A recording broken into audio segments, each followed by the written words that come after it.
Hello बच्चों, चलिए प्रश्न को पढ़ते हैं। क्या जल एक अपचायक की भांति कार्य करता है? क्या लिखा बच्चों? क्या जल एक अपचायक की भांति कार्य करता है? हमें पता करना है। चलिए बच्चों देखते हैं मुख्य अवधारणा। मुख्य अवधारणा देखिए बच्चों, इस प्रश्न में एक शब्द लिखा हुआ है। क्या लिखा हुआ है? अपचायक। अपचायक मतलब समझते, अपचायक मतलब होता है बच्चों जो स्वयं का ऑक्सीकरण कराए। क्या कराए बच्चों? जो जो स्वयं का ऑक्सीकरण करे, स्वयं का ऑक्सीकरण करे और दूसरे का अपचयन करे। क्या करे बच्चों? जो दूसरे का, यहाँ पे लिख देते हैं, जो जो बच्चों दूसरे का क्या करे? अपचयन करे। दूसरे का अपचयन करे, वो क्या हो जाएगा? वो हमारा कहलाता है अपचायक कहलाता है। अपचायक की भांति वो कार्य करेगा। ये बच्चों थोड़ा सा ये बन नहीं पा रहा है। ये जो दूसरे का अपचयन करे, तो बच्चों हम क्या करते हैं, यहाँ पे समझ लेते हैं कि स्वयं का ऑक्सीकरण करना और दूसरे का अपचयन करना मतलब क्या है। मतलब ऑक्सीकरण अपचयन मतलब क्या है, यहाँ पे समझते हैं।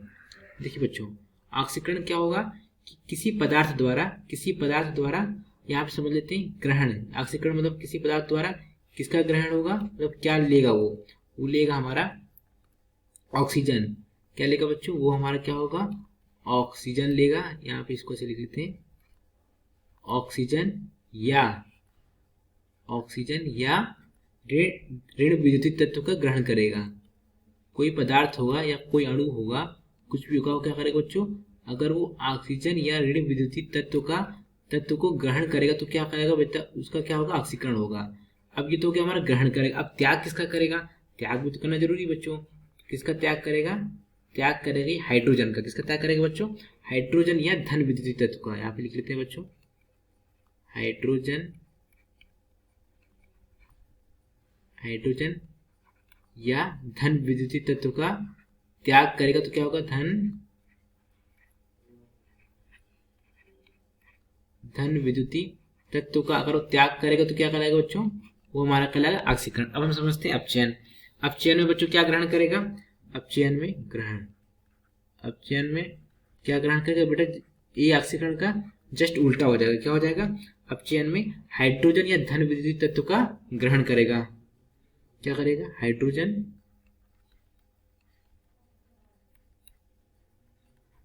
हाइड्रोजन या धन विद्युतीय तत्व को ग्रहण करेगा। धन विद्युतीय तत्व का ग्रहण करेगा। अब त्याग किसका करेगा बच्चों? त्याग ये बच्चों जस्ट उल्टा हो जाएगा। क्या हो जाएगा? जस्ट उल्टा। किसका त्याग करेगा? ये ऑक्सीजन या ऋण विद्युतीय तत्व को त्याग करेगा। ऑक्सीजन या ऋण विद्युतीय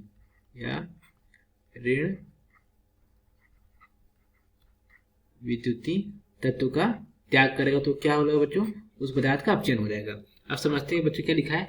क्या जल मतलब क्या होता है बच्चों? H2O। क्या H2 एक अपचायक की भांति कार्य करता है? अपचायक क्या होगा बच्चों? जो स्वयं का ऑक्सीकरण करे, दूसरे का अपचयन करे। तो यहाँ पे हम समझते हैं बच्चों, उदाहरण की मदद समझते हैं क्या एक काम करेगा या नहीं करेगा। चलिए बच्चों उदाहरण देखते हैं। हमारा उदाहरण है बच्चों 2Na नहीं बच्चों, सोडियम का 1 मोल है। कितना मोल है बच्चों? सोडियम का 1 मोल है। जब इसकी अभिक्रिया पानी से कराते हैं तो क्या देता है बच्चों? ये देता है हमारा सोडियम हाइड्रोक्साइड। क्या देता है बच्चों? सोडियम हाइड्रोक्साइड देता है। और क्या देता है? हाइड्रोजन गैस निकलती है। क्या निकलती है बच्चों? हाइड्रोजन गैस निकलती है। ये हाइड्रोजन गैस क्या होती है बच्चों? ये ऐसे यहाँ पे प्रदर्शित करते हैं। तो यहाँ पे देखिए बच्चों, यहाँ पे Na1 है, हाइड्रोजन कितना? हाइड्रोजन 2 है, 2 ऑक्सीजन 1 है, ऑक्सीजन 1 है। तो क्या करेंगे बच्चों? इसको समीकरण को संतुलित करने के लिए, समीकरण को सही बनाने के लिए क्या करेंगे? यहाँ पे 2 कर देंगे। देखिए बच्चों यहाँ पे कितना हो गया? 2Na हो गया। ये 1 ऑक्सीजन है, यहाँ पे 1 ऑक्सीजन है, यहाँ पे 2 ऑक्सीजन है। तो ये बच्चों क्या हमारा समीकरण संतुलित है? हाँ है। क्यों? 2 और 1 3। देखिए बच्चों होगा क्या यहाँ पे, देखते हैं बच्चों। नहीं बच्चों, ये हमारा समीकरण संतुलित नहीं। कैसे कहा आपने संतुलित? नहीं संतुलित। देखिए Na के 2 मोल है, Na के 2 मोल हमें यहाँ पे क्या करना पड़ेगा, यहाँ पे 2 करना पड़ेगा। तो 2 दूनी 4 हाइड्रोजन यहाँ हो गए, 2 2 4 यहाँ पे हाइड्रोजन यहाँ हो गए। अब क्या हुआ बच्चों, ये हमारा समीकरण संतुलित। अब देखिए बच्चों, यहाँ पे Na की ऑक्सीकरण अवस्था कितनी है, यहाँ पे Na की ऑक्सीकरण अवस्था 0 है। कितनी बच्चों? 0 है। और यहाँ पे कितना, यहाँ पे इसमें +1 है। और यहाँ पे देखिए ये क्या हो रहा है बच्चों, 0 से +1 जा रहा है। 0 से +1 मतलब क्या हुआ बच्चों, ऑक्सीकरण हुआ। क्या हुआ बच्चों, यहाँ पे ऑक्सीकरण हुआ। अब देखिए यहाँ पर, ये देखिए यहाँ पे ऑक्सीजन है, ऑक्सीजन क्या हुआ, ये देखिए बच्चों यहाँ पे क्या जा रहा है, यहाँ पे 0 जा रहा है। 0 से कहाँ जा रहा है बच्चों, H2O। यहाँ पे क्या गया, -1 से कहाँ जा रहा है, -2 से।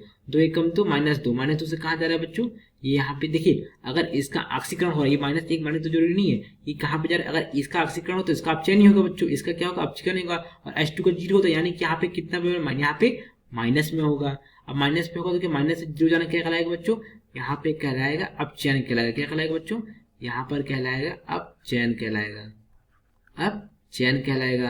अब जब ये अपचयन कहलाएगा तो यहाँ पे क्या, देखिए बच्चों यहाँ पे क्या हुआ, ये हमारा सोडियम का ऑक्सीकरण हो रहा है और यहाँ पे ऑक्सीजन का क्या हो रहा है, अपचयन हो रहा है, हाइड्रोजन का अपचयन हो रहा है। तो यहाँ पे बताया क्या था मैंने, जो स्वयं का ऑक्सीकरण करे और दूसरे का अपचयन करे। यहाँ पे क्या कर रहा है बच्चों, स्वयं का अपचयन कर रहा है, और क्या कर रहा है बच्चों, यहाँ पे लिख देता हूँ मैं, स्वयं का अपचयन कर रहा है, स्वयं का अपचयन कर रहा है और दूसरे का ऑक्सीकरण कर रहा है। क्या कर रहा है बच्चों,